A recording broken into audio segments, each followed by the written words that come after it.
ନମସ୍କାର। ଓମ୍ ନମୋ ଭଗବତେ ବାସୁଦେବାୟ। ଆଜି ଆମେ ପୁଣି ଥରେ ପବିତ୍ର ଶ୍ରୀମଦ୍ ଭଗବଦ୍ ଗୀତାର ଏମିତି କହିବା ଗଭୀର ଜ୍ଞାନ ସାଗରରେ ବୁଡ଼ ପକେଇବା। ନିଶ୍ଚୟ ନିଶ୍ଚୟ। ବିଶେଷ କରି ଆମେ ଦେଖିବା ଅଧ୍ୟାୟ 2 ମାନେ ସାଂଖ୍ୟ ଯୋଗର 51ତମ ଶ୍ଲୋକ। ହଁ, 51 ନମ୍ବର ଶ୍ଲୋକ। ହଁ, ଏଟା ସେହି ସ୍ଥାନ ଯୋଉଠି ଭଗବାନ ଶ୍ରୀକୃଷ୍ଣ କୁରୁକ୍ଷେତ୍ର ଯୁଦ୍ଧଭୂମିରେ ସେ ଯୋ ଅର୍ଜୁନ ଦ୍ୱନ୍ଦ୍ୱରେ ପଡ଼ିଥିଲେ। ହଁ, ସେଇ ଗଭୀର ଦ୍ୱନ୍ଦ୍ୱ ଭିତରେ। ତାଙ୍କୁ ଏକ ବହୁତ ଗୁରୁତ୍ୱପୂର୍ଣ୍ଣ ବାଟ ଦେଖାଉଛନ୍ତି କେମିତି କର୍ମ କରିବି ଫଳର ବନ୍ଧନରୁ ମୁକ୍ତ ହେବା। ଏକଦମ, ଆଉ ପରମ ଶାନ୍ତି ପାଇବା। ଠିକ୍। ତେବେ ଏହି ମହତ୍ୱପୂର୍ଣ୍ଣ ଜ୍ଞାନକୁ ପୂରାପୂରି ବୁଝିବା ପାଇଁ ଆମ ସହିତ ଏ ଆଲୋଚନାରେ ଶେଷ ଯାଏ ରହିବାକୁ ଅନୁରୋଧ। ହଁ, ନିଶ୍ଚୟ। ଆଉ ଯଦି ଆମର ଏ ପ୍ରୟାସ ଭଲ ଲାଗୁଛି ତେବେ ଏମିତି ଆହୁରି ଆଧ୍ୟାତ୍ମିକ ଆଲୋଚନା ପାଇଁ ଚ୍ୟାନେଲକୁ ସବସ୍କ୍ରାଇବ କରିବାକୁ ମନେ ରଖିବେ। ନିଶ୍ଚୟ। ଆଉ ଦେଖନ୍ତୁ, ଏଇ ଯୋଉ ଶ୍ଲୋକଟି ନା, ଏହା ପ୍ରକୃତରେ କର୍ମଯୋଗର ମୂଳଦୁଆ। ଏମିତି କହିଲେ ବି ଭୁଲ ହବନି। ଓହୋ। କଳ୍ପନା କରନ୍ତୁ ସେଇ ଦୃଶ୍ୟଟା ଟିକେ। କୁରୁକ୍ଷେତ୍ରର ରଣଭୂମି। ହୁଁ। ଦୁଇ ପଟେ ସୈନ୍ୟ ସଜ୍ଜିତ, ଆଉ ମଝିରେ ରଥ ଉପରେ ଅର୍ଜୁନ। ମାନେ ନିଜ କର୍ତ୍ତବ୍ୟକୁ ନେଇ ପୁରା ବିଷାଦ ଆଉ ଦ୍ୱନ୍ଦ୍ୱରେ। ହଁ, କିଂକର୍ତ୍ତବ୍ୟନି ମୂଢ଼ ଅବସ୍ଥା। ଏକଦମ। ସେତିକିବେଳେ ତ ଭଗବାନ କୃଷ୍ଣ ଏଇ ଅମୃତମୟ ଜ୍ଞାନ ଦେଉଛନ୍ତି। ଆଉ ତାର ଗୋଟେ ମୁଖ୍ୟ ଅଂଶ ହେଉଛି ଏଇ ଶ୍ଲୋକ। ଏଇଟା ଦେଖାଏ କେମିତି ଆମେ ସାଂସାରିକ କର୍ମରେ ଥାଇ ବି ଆଧ୍ୟାତ୍ମିକ ମୁକ୍ତି ପାଇପାରିବା। ବା, ତେବେ ଆସନ୍ତୁ ପ୍ରଥମେ ସେହି ମୂଳ ଶ୍ଲୋକଟିକୁ ଶୁଣିବା। ହଁ, ନିଶ୍ଚୟ। ଶ୍ଲୋକଟି ହେଉଛି କର୍ମଜଂ ବୁଦ୍ଧିୟୁକ୍ତା ହି ଫଲମ୍ ତ୍ୟକ୍ତ୍ୱା ମନୀଷିଣଃ ଜନ୍ମବନ୍ଧ ବିନିର୍ମୁକ୍ତାଃ ପଦମ୍ ଗଚ୍ଛନ୍ତ୍ୟନାମୟମ୍ 2:50। ଧନ୍ୟବାଦ। ଶ୍ଲୋକଟି ତ ସୁନ୍ଦର, ଶୁଣିବାକୁ ସରଳ ଲାଗୁଛି, ହେଲେ ଅର୍ଥ ନିଶ୍ଚୟ ବହୁତ ଗଭୀର ଥିବା। ହଁ, ନିଶ୍ଚୟ। ମୋଟାମୋଟି ଭାବେ ଏହାର ସାର କ'ଣ? ଦେଖନ୍ତୁ, ମୋଟାମୋଟି କହିଲେ ଏଇ ଶ୍ଲୋକ କହୁଛି ଯେ ଯେଉଁମାନେ ବିବେକୀ ବ୍ୟକ୍ତି, ସେମାନେ ଏକ ବିଶେଷ ପ୍ରକାରର ବୁଦ୍ଧିରେ ଯୁକ୍ତ ହୋଇ କାମ କରନ୍ତି, ଯାହାକୁ ଆମେ ବୁଦ୍ଧିଯୋଗ ବା ସମତ୍ୱ ବୁଦ୍ଧି କହୁଛୁ। ଆଚ୍ଛା, ସମତ୍ୱ ବୁଦ୍ଧି। ହଁ, ଆଉ ଏମିତି ବୁଦ୍ଧିରେ ଯୁକ୍ତ ହୋଇ ସେମାନେ କର୍ମରୁ ଯେଉଁ ଫଳ ମିଳେ ସେ ଫଳ ପ୍ରତି ଆସକ୍ତିକୁ ଛାଡ଼ି ଦିଅନ୍ତି। ଫଳର ଆସକ୍ତିକୁ ଛାଡ଼ି ଦିଅନ୍ତେ। ହଁ। ଆଉ ଏମିତି କରିବା ଦ୍ୱାରା କ'ଣ ହୁଏ ନା ସେମାନେ ଜନ୍ମ ମୃତ୍ୟୁର ଯୋଉ ବନ୍ଧନଟା ଅଛି ସେଥିରୁ ପୂରାପୂରି ମୁକ୍ତ ହୋଇଯାନ୍ତି ଆଉ ଏକ ପରମ ପଦରେ ପହଞ୍ଚନ୍ତି ଯୋଉଟା ସବୁ ଦୁଃଖ କଷ୍ଟର ବହୁତ ଦୂରରେ, ଦୁଃଖରହିତ। ଏଠି ଦୁଇଟା କଥା ମୋତେ ବେଶୀ ଟାଣୁଛି। ଗୋଟେ ହେଲା ବୁଦ୍ଧିଯୁକ୍ତା, ଆଉ ଆରଟା ଫଳଂ ତ୍ୟକ୍ତ୍ୱା। ହଁ। ଏଇ ବୁଦ୍ଧିଯୁକ୍ତା ହେବା ମାନେ କ'ଣ, ଆଉ ଫଳ ତ୍ୟାଗ କରିବା, ଏହାର ପ୍ରକୃତ ମାନେ କ'ଣ? କାରଣ କାମ କଲେ ତ କିଛି ନା କିଛି ଫଳ ମିଳିବ। ହଁ, ମିଳିବ ହିଁ ମିଳିବ। ତେବେ ତ୍ୟାଗ କରିବା କେମିତି? ବହୁତ ବହୁତ ଭଲ ପ୍ରଶ୍ନ। ଦେଖନ୍ତୁ, ପ୍ରଥମେ ଆସିବା ବୁଦ୍ଧିଯୁକ୍ତ କଥାକୁ। ଏଇଟା ସେମିତି ଲୋକଙ୍କୁ ବୁଝାଏ ଯାହାଙ୍କ ବୁଦ୍ଧି ସମାନ ଭାବରେ ସ୍ଥିତ, ସମତ୍ୱରେ। ସମତ୍ୱରେ ସ୍ଥିତ ଅର୍ଥାତ୍ ଜୀବନରେ ଯେତେ ଦ୍ୱନ୍ଦ୍ୱ ଆସେ, ସୁଖ ଦୁଃଖ, ଲାଭ କ୍ଷତି, ଜୟ ପରାଜୟ, କିଏ ନିନ୍ଦା କଲା କିଏ ପ୍ରଶଂସା କଲା, ଏସବୁ ପରିସ୍ଥିତିରେ ସେମାନେ ବେଶୀ ବିଚଳିତ ହୁଅନ୍ତି ନାହିଁ। ତାଙ୍କ ମନଟା ଶାନ୍ତ ରହେ, ସ୍ଥିର ରହେ। ଆଚ୍ଛା, ସେ କର୍ମ କଲାବେଳେ କେବଳ ଭାବନ୍ତି ଏଇଟା ମୋ କର୍ତ୍ତବ୍ୟ, ଫଳ କ'ଣ ମିଳିବ ସେଥିରେ ବେଶୀ ମନ ଦିଅନ୍ତି ନାହିଁ, ବେଶୀ ଆସକ୍ତ ହୁଅନ୍ତି ନାହିଁ। ଏଇ ଯୋଉ ସମାନ ଭାବ ରଖିବା କଥାଟା, ଏଇଟା ହିଁ ବୁଦ୍ଧିଯୋଗ। ଆଗ ଶ୍ଲୋକରେ ଯୋଉ କୁହାଯାଇଥିଲା ଯୋଗଃ କର୍ମସୁ କୌଶଲମ୍। ହଁ, କର୍ମରେ କୁଶଳତା ହିଁ ଯୋଗ। ହଁ, ତ ଏଇଟା ହେଉଛି ସେ କୁଶଳତାର ଗୋଟେ ମୁଖ୍ୟ ଅଙ୍ଗ। ଅର୍ଥାତ୍ ଫଳାଫଳ ଯାହା ବି ହେଉ ପଛେ ମନର ସନ୍ତୁଳନଟା ହରେଇବାନି। ଏଇଟା ତ କହିବା ସହଜ, ହେଲେ କରିବା ବୋଧେ ବହୁତ କଷ୍ଟ। ହଁ, ଅଭ୍ୟାସ ସାପେକ୍ଷ ନିଶ୍ଚୟ। ଏବେ ଆସନ୍ତୁ ସେହି ଫଳଂ ତ୍ୟକ୍ତ୍ୱା କଥାକୁ। ଏହାର ମାନେ କ'ଣ? ଫଳକୁ ନେବାନି କି ଗ୍ରହଣ କରିବାନି? ନା ନା, ସେମିତି ନୁହେଁ ଆଦୌ।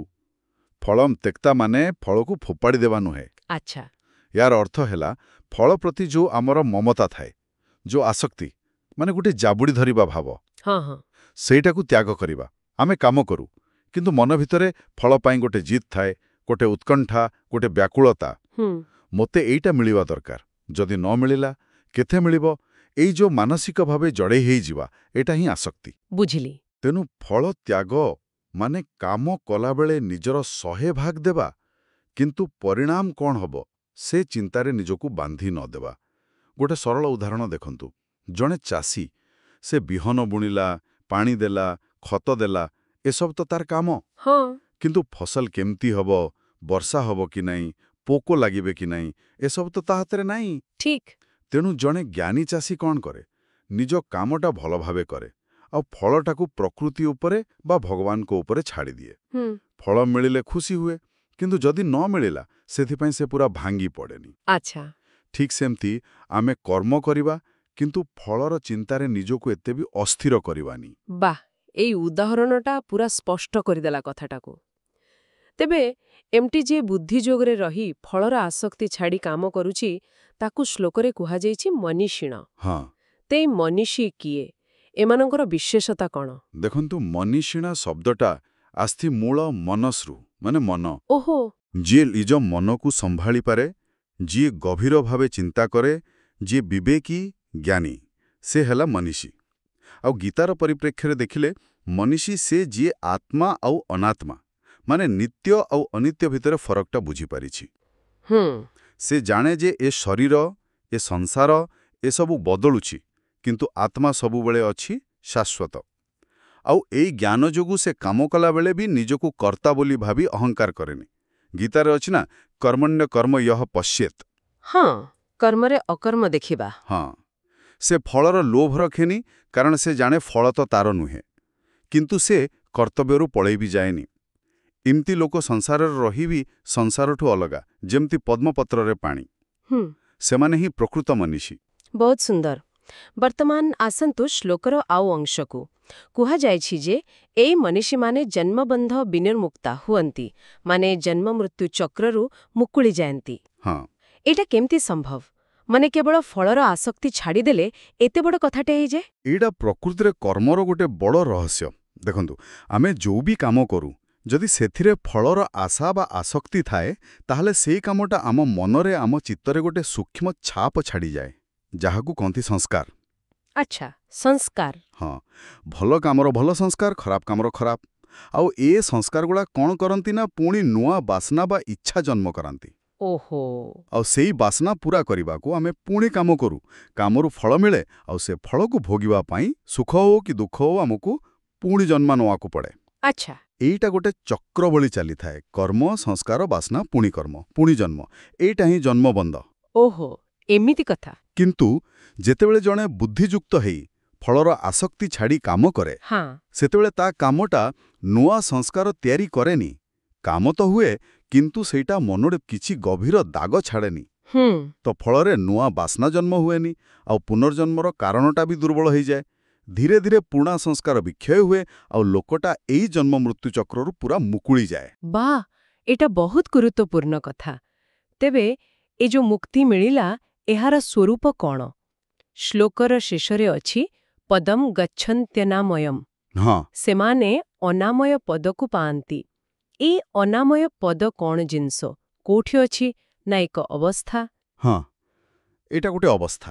ଦେଖନ୍ତୁ, ଅନାମୟମ୍ ଶବ୍ଦର ମାନେ ହେଲା ଯେଉଁଠି କିଛି ଆମାୟ ନାହିଁ। ଆମୟ?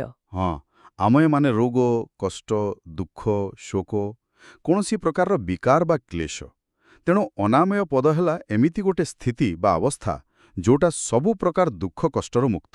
ଆଚ୍ଛା। ଆଉ ଏଠି ରୋଗ କହିଲେ କେବଳ ଦେହର ରୋଗ ନୁହେଁ, ମନର ରୋଗ ବି, ଯେମିତି କାମ, କ୍ରୋଧ, ଲୋଭ, ମୋହ, ଅହଙ୍କାର, ଈର୍ଷା, ଏସବୁ ବି ତ ମନର ଆମୟ। ଠିକ୍। ସେମିତି ଜନ୍ମ, ବୁଢ଼ାପା, ମୃତ୍ୟୁ, ଏସବୁ ଦେହର ଆମୟ। ଯେତେବେଳେ ମନଟା ଫଳାଶକ୍ତିରୁ, ଅହଙ୍କାରରୁ ମୁକ୍ତ ହେଇ ସମାନ ଭାବରେ ରହେ, ସେତେବେଳେ ଏଇସବୁ ମନର ବିକାର ଚାଲିଯାଏ। ଚିତ୍ତ ପୁରା ଶୁଦ୍ଧ, ଶାନ୍ତ, ନିର୍ମଳ ହେଇଯାଏ। ଆଉ ସେଇ ଅବସ୍ଥାରେ ହିଁ ମଣିଷ ନିଜର ପ୍ରକୃତ ସ୍ୱରୂପ, ଯୋଉଟା ସତ୍, ଚିତ୍, ଆନନ୍ଦମୟ ଆତ୍ମା, ତାକୁ ଅନୁଭବ କରେ। ଏ ସ୍ଥିତିଟା ହିଁ ପରମ ଶାନ୍ତି, ପରମ ଆନନ୍ଦ। ଏହାକୁ ହିଁ ମୋକ୍ଷ କୁହନ୍ତି। ଏଇଟା ହିଁ ଅନାମୟ ପଦ। ଓହୋ। ତେଣୁ ଏଇଟା କୌଣସି ଜାଗା ନୁହେଁ, ଏଇଟା ଚେତନାର ସବୁଠୁ ଉଚ୍ଚ ଅବସ୍ଥା। ଏହାର ମାନେ ଗୀତା ଏକ ବହୁତ ବଡ଼ କଥା କହୁଛି। ସାଧାରଣତଃ ଲୋକେ ଭାବନ୍ତି ମୋକ୍ଷ ପାଇଁ ସଂସାର ଛାଡ଼ିବାକୁ ପଡ଼ିବ, କାମଧାମ ଛାଡ଼ି ବଣକୁ ଯିବାକୁ ପଡ଼ିବ। ହଁ, ଏମିତି ଗୋଟେ ଧାରଣା ଅଛି। କିନ୍ତୁ ଏଠି କୁହାଯାଉଛି ଯେ ସଂସାରରେ ରହି ନିଜ କାମ କରୁ କରୁ ବି ମୋକ୍ଷ, ମାନେ ସେଇ ଅନାମୟ ପଦ ମିଳିପାରିବ। ଏକଦମ ସଠିକ୍। ଏଇଟା ହିଁ ଗୀତାର କର୍ମଯୋଗର ସବୁଠୁ ବଡ଼ କଥା, ସବୁଠୁ ବଡ଼ ବୈଶିଷ୍ଟ୍ୟ। ଭଗବାନ ଅର୍ଜୁନଙ୍କୁ ଯୁଦ୍ଧ ଛାଡ଼ି ପଳେଇ ଯିବାକୁ କହୁନାହାନ୍ତି, ବରଂ ଯୁଦ୍ଧ କରିବାକୁ କହୁଛନ୍ତି। କିନ୍ତୁ ଗୋଟେ ନୂଆ ଦୃଷ୍ଟିରୁ। କେମିତି? ସେ କହୁଛନ୍ତି କାମ ଛାଡ଼ିବା ଦରକାର ନାହିଁ, ବରଂ କାମର ଫଳ ପ୍ରତି ଯୋଉ ମୋହ, ଯୋଉ ଆସକ୍ତି, ସେଇଟାକୁ ଛାଡ଼ିବା ଦରକାର। କାମ କରିବାର କୌଶଳଟା ଶିଖିବା ଦରକାର। ଆଚ୍ଛା, ସେଇ କୌଶଳ। ହଁ, ଏଇ କୌଶଳଟା ହିଁ ହେଉଛି ସଂସାରରେ ରହିବି ସଂସାରର ବନ୍ଧନରୁ ମୁକ୍ତ ରହିବାର କଳା।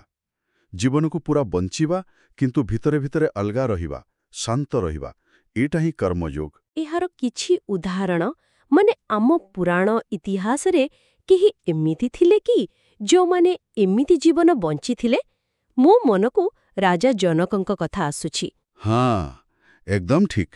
ରାଜା ଜନକ ତ ଏହାର ଶ୍ରେଷ୍ଠ ଉଦାହରଣ। ସେ ମିଥିଳାର ରାଜା ଥିଲେ। କେତେ ଐଶ୍ୱର୍ଯ୍ୟ, ରାଜକାର୍ଯ୍ୟ, ପ୍ରଜାପାଳନ, ପରିବାର, କେତେ ଦାୟିତ୍ୱ। କିନ୍ତୁ ଏତେ କାମ ଭିତରେ ଥାଇ ବି ତାଙ୍କୁ ବିଦେହ କୁହାଯାଉଥିଲା, କାରଣ ଦେହ ବା କର୍ମ ପ୍ରତି ତାଙ୍କର ଜମା ଆସକ୍ତି ନଥିଲା। ଆଚ୍ଛା। ସେ ପୁରା ନିର୍ଲିପ୍ତ ଭାବେ କର୍ତ୍ତବ୍ୟ କରୁଥିଲେ। ଆଉ ନିଜେ ଭଗବାନ ଶ୍ରୀକୃଷ୍ଣଙ୍କ ଜୀବନ ଦେଖନ୍ତୁ। ହଁ, ତାଙ୍କ କଥା ତ ଅଲଗା। ବାଲ୍ୟଲୀଳାଠୁ ମହାଭାରତ ଯୁଦ୍ଧ ପର୍ଯ୍ୟନ୍ତ କେତେ କର୍ମ, ରାଜନୀତି, ଯୁଦ୍ଧ, ଉପଦେଶ ସବୁ କରିଛନ୍ତି, କିନ୍ତୁ ସବୁବେଳେ ନିଷ୍କାମ, ନିର୍ଲିପ୍ତ, ସ୍ଥିତପ୍ରଜ୍ଞ। ଏବେକାର ସମୟରେ ବି ଏମିତି ଆଦର୍ଶ ଦେଖିବାକୁ ମିଳେ। ମହାତ୍ମା ଗାନ୍ଧୀଙ୍କ ଦେଖନ୍ତୁ। ହଁ, ଗାନ୍ଧୀଜୀ ଦେଶର ସ୍ୱାଧୀନତା ପାଇଁ ନିଜକୁ ପୁରା ଉତ୍ସର୍ଗ କରିଦେଇଥିଲେ, କିନ୍ତୁ ଫଳ କ'ଣ ହେବ ସେ ବିଷୟରେ ବେଶୀ ଚିନ୍ତା ନ କରି କେବଳ କର୍ତ୍ତବ୍ୟ କରିବା ଉପରେ ଜୋର ଦେଉଥିଲେ। ତାଙ୍କ ପାଇଁ କାମ ହିଁ ପୂଜା ଥିଲା। ସ୍ୱାମୀ ବିବେକାନନ୍ଦ ବି ତ ସେଇ ନିଷ୍କାମ କର୍ମ କଥା କହିଛନ୍ତି। କାମ କରିଚାଲ, ଫଳର ଆଶା କରନି। ବାସ୍ତବିକ ପ୍ରେରଣାଦାୟକ। ଏବେ ଯଦି ଆମେ ଏହାକୁ ଟିକେ ମନୋବିଜ୍ଞାନ ଆଖିରେ ଦେଖିବା, ମୋତେ ଲାଗୁଛି ଏ ଯୋଉ ଫଳ ପ୍ରତି ଆସକ୍ତି, ଏଇଟା ହିଁ ଆମର ବେଶୀଭାଗ ମାନସିକ ଚାପ, ଚିନ୍ତା ଆଉ ଭୟର କାରଣ। ହଁ, ନିଶ୍ଚୟ। ଯେମିତି ପରୀକ୍ଷା ଫଳକୁ ଅପେକ୍ଷା କରିବା, ଚାକିରି ଇଣ୍ଟରଭ୍ୟୁର ରିଜଲ୍ଟ, କୋଉ ମ୍ୟାଚ୍ରେ ହାରିଯିବାର ଡର, ଏସବୁ ଆମ ମନକୁ କେମିତି ଅଶାନ୍ତ କରିଦିଏ। ଆପଣ ଏକଦମ ଠିକ୍ କଥା କହିଲେ। ଏଟା ଗୋଟେ ସାଇକୋଲୋଜିକାଲ ଫ୍ୟାକ୍ଟ। ଯେତେବେଳେ ଆମ ଧ୍ୟାନଟା କାମ କରିବା ଉପରେ ନ ରହି ତାର ଫଳ ଉପରେ ବେଶୀ ରହେ, ମନଟା ସବୁବେଳେ ଭବିଷ୍ୟତର କଳ୍ପନା ଜଳ୍ପନାରେ ବୁଡ଼ି ରହେ। ହଁ। ଏମିତି ହେଲେ କ'ଣ ହୁଏ ନା, ବର୍ତ୍ତମାନ ମୁହୂର୍ତ୍ତରେ ଯୋଉ କାମ କରିବାର ଏକାଗ୍ରତା ବା ଆନନ୍ଦ ଥାଏ, ସେଇଟା ନଷ୍ଟ ହୋଇଯାଏ। ଯଦି ଏମିତି ନ ହୁଏ, ଲୋକେ କ'ଣ କହିବେ, ଏଇସବୁ ଚିନ୍ତା ମାନସିକ ଶକ୍ତି ଖାଇଯାଏ। ସତ କଥା। କିନ୍ତୁ ଯେତେବେଳେ ଆମେ ଫଳର ଆସକ୍ତି ଛାଡ଼ି କେବଳ କାମ ଉପରେ ମନ ଦଉ, ମନଟା ଆପେ ଆପେ ବର୍ତ୍ତମାନରେ ରହେ, ଶାନ୍ତ ରହେ, ସ୍ଥିର ହୁଏ। ଏଥିରେ କାମ ବି ଭଲ ହୁଏ, ଆଉ ଭିତର ଗୋଟେ ଶାନ୍ତି ବି ମିଳେ। ଏଇ ଶାନ୍ତିଟା ହିଁ ସେଇ ଅନାମୟ ପଦର ଗୋଟେ ଛୋଟ ଝଲକ କହିପାରନ୍ତି। ଆଉ ଏହାର ଆଧ୍ୟାତ୍ମିକ ଦିଗଟା? ଫଳ ତ୍ୟାଗ କ'ଣ ଖାଲି ଗୋଟେ ମନକୁ ଶାନ୍ତ ରଖିବାର ଉପାୟ, ନା ଏହାଠୁ ବେଶୀ କିଛି? ନିଶ୍ଚିତ ଭାବେ ଏହାଠୁ ବହୁତ ବେଶୀ। ଆଧ୍ୟାତ୍ମିକ ଦୃଷ୍ଟିରୁ ଦେଖିଲେ ଫଳଂ ତ୍ୟକ୍ତ୍ୱା କେବଳ ଆସକ୍ତି ଛାଡ଼ିବା ନୁହେଁ, ଏଇଟା ଗୋଟେ ଗଭୀର ସମର୍ପଣର ଭାବ। ସମର୍ପଣ? କାହାକୁ? ଈଶ୍ୱରଙ୍କୁ। ଯେତେବେଳେ ଜଣେ ସାଧକ ନିଜର ସବୁ କାମକୁ ଭଗବାନଙ୍କୁ ଅର୍ପଣ କରିଦିଏ, ମାନେ ଏମିତି ଭାବେ, ହେ ପ୍ରଭୁ, ମୁଁ ତ ଖାଲି ଗୋଟେ ମାଧ୍ୟମ, ଆପଣଙ୍କର ଗୋଟେ ଯନ୍ତ୍ର, କାମଟା ଆପଣଙ୍କର, ଆପଣଙ୍କ ଶକ୍ତିରେ ହିଁ ହେଉଛି। ଏହାର ଫଳ ଯାହା ବି ହଉ, ସେଇଟା ଆପଣଙ୍କର ଇଚ୍ଛା, ଆପଣଙ୍କର ପ୍ରସାଦ।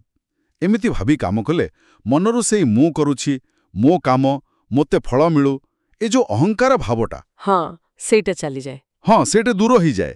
ଆଉ ଯେତେବେଳେ ଅହଙ୍କାର ନାହିଁ, ସେତେବେଳେ କର୍ମ ଆଉ ବାନ୍ଧି ପାରେନି। କାହିଁକି? କାରଣ କର୍ମ ନିଜେ ବାନ୍ଧେନି। କର୍ମ ସାଙ୍ଗରେ ଯୋଡ଼ି ହୋଇଥିବା ମୁଁ ପଣିଆ ଆଉ ଫଳର ଆସକ୍ତି, ଏଇ ଦିଟା ଜିନିଷ ହିଁ ବାନ୍ଧେ। ଆଚ୍ଛା। ତେଣୁ ଏଇ ସମର୍ପଣ ଭାବ, ଈଶ୍ୱରାର୍ପଣ ବୁଦ୍ଧି ମନକୁ ପୁରା ସଫା କରିଦିଏ, ଆଉ ଆତ୍ମାକୁ ପରମାତ୍ମାଙ୍କ ସହ ଯୋଡ଼ିବାରେ ସାହାଯ୍ୟ କରେ। ଆଉ ସେଇଟା ହିଁ ତ ମୁକ୍ତିର ବାଟ। ବାଃ! ତେବେ ସଂକ୍ଷେପରେ କହିଲେ, ଏଇ ଶ୍ଲୋକ ଆମକୁ ଗୋଟେ ସମ୍ପୂର୍ଣ୍ଣ ଜୀବନ ଦର୍ଶନ ଦଉଛି। କର୍ମ ତ କରିବାକୁ ହବ, କିନ୍ତୁ କୌଶଳ ସହିତ। ହଁ। ଆଉ ସେଇ କୌଶଳଟା ହେଲା ସମତ୍ୱ ବୁଦ୍ଧି ଆଉ ଫଳାଶକ୍ତିର ତ୍ୟାଗ। ଏକଦମ। ଆଉ ଏଇ ଦିଟା ଯେତେବେଳେ ମିଶିଯାଏ, ସେତେବେଳେ ହିଁ ଜଣେ ମଣିଷୀ ହୁଏ, ଜନ୍ମ ମୃତ୍ୟୁର ବନ୍ଧନର ମୁକ୍ତ ହୁଏ। ଆଉ ସେଇ ପରମ ଶାନ୍ତିମୟ, ଆନନ୍ଦମୟ, ଅନାମୟ ପଦକୁ ପାଏ। ଏଟା କିଛି କଳ୍ପନା ନୁହେଁ, ଏଟା ଏକ ଅନୁଭବ କରିହେବା ଭଳି ସତ୍ୟ, ଯାହା କର୍ମଯୋଗର ସାଧନା ଦ୍ୱାରା ମିଳିପାରିବ। ଅତି ସୁନ୍ଦର ଭାବରେ ଆପଣ ବୁଝାଇଲେ। ଆଜିର ଏହି ଆଲୋଚନାରୁ ଏକଥା ସ୍ପଷ୍ଟ ହେଲା ଯେ ନିଷ୍କାମ କର୍ମ ହିଁ ବନ୍ଧନର ମୁକ୍ତି ପାଇବାର ଚାବିକାଠି। ହଁ। କର୍ମ ଛାଡ଼ିବା ନୁହେଁ, ବରଂ କର୍ମ ଫଳ ପ୍ରତି ମୋହ ଛାଡ଼ିବା ହିଁ ପ୍ରକୃତ ଯୋଗ। ସମାନ ଭାବରେ ରହିବା ଆଉ ସବୁ କାମକୁ ଈଶ୍ୱରଙ୍କୁ ସମର୍ପଣ କରିବା। ଏହାଦ୍ୱାରା ହିଁ ଜୀବନରେ ପ୍ରକୃତ ଶାନ୍ତି ଆଉ ମୁକ୍ତିର ଅନୁଭବ ଆସିବ। ନିଶ୍ଚୟ। ଏହା ହିଁ ଗୀତାର ସାର। ଏବେ ଶ୍ରୋତାମାନଙ୍କ ପାଇଁ ଗୋଟେ ଛୋଟ ଚିନ୍ତା କରିବା ଭଳି ପ୍ରସ୍ତାବ। ହଁ, କୁହନ୍ତୁ। ଦେଖନ୍ତୁ, ଆମେ ସମସ୍ତେ ତ ପ୍ରତିଦିନ କିଛି ନା କିଛି କାମ କରୁ। ହଁ। ତେବେ ଆସନ୍ତୁ ଆଜି ଗୋଟେ କାମ ବାଛିବା। ସେଇ କାମଟା ପାଠପଢ଼ା ହେଉ, ଅଫିସ୍ କାମ ହେଉ, ଘର କାମ ହେଉ କି ଆଉ କିଛି। ଆଉ ଚେଷ୍ଟା କରିବା ସେଇ କାମଟାକୁ ଆଜି ଆମେ ଯୋଉ କଥା ହେଲେ ସେଇ ଭାବନା ସହ କରିବାକୁ। ମାନେ ପୁରା ମନ ଦେଇ କର୍ତ୍ତବ୍ୟ ଭାବି କରିବା, କିନ୍ତୁ ଫଳ କ'ଣ ହେବ ସେଥିପ୍ରତି ମନରେ ବେଶୀ ଆସକ୍ତି ନ ରଖି। ଆଚ୍ଛା। ଦେଖିବା ଏମିତି କଲେ କେବଳ କାମଟା ଭଲ ହେଉଛି ନା କାମ କଲାବେଳେ ଆମ ଭିତରର ଅନୁଭୂତିରେ, ମନର ଶାନ୍ତିରେ, ସ୍ଥିରତାରେ କିଛି ଫରକ ଆସୁଛି କି ନାହିଁ। ବହୁତ ଭଲ ପ୍ରସ୍ତାବ। ଗୋଟେ ପ୍ରାକ୍ଟିକାଲ ଅଭ୍ୟାସ ନିଶ୍ଚୟ ଚେଷ୍ଟା କରିବା କଥା। ହଁ। ଆଶା କରୁଛୁ ଆଜିର ଏହି ଗଭୀର ଆଲୋଚନା ଶ୍ରୋତାମାନଙ୍କୁ ନିଶ୍ଚୟ କିଛି ନୂଆ ଦିଗ ଦେଖାଇଥିବ। ଯଦି ଏ ଆଲୋଚନା ଭଲ ଲାଗିଲା ତେବେ ଏହାକୁ ନିଶ୍ଚୟ ଲାଇକ୍ କରିବେ ଏବଂ ଅନ୍ୟମାନଙ୍କ ସହ, ନିଜ ବନ୍ଧୁ ପରିଜନଙ୍କ ସହ ନିଶ୍ଚୟ ସେୟାର କରିବେ। ଏ ଜ୍ଞାନ ଯେତେ ବାଣ୍ଟି ହେବ ସମାଜର ସେତେ ମଙ୍ଗଳ। ଠିକ୍ କଥା। ଭଗବାନ ଶ୍ରୀକୃଷ୍ଣଙ୍କ କୃପା ସମସ୍ତଙ୍କ ଉପରେ ରହୁ।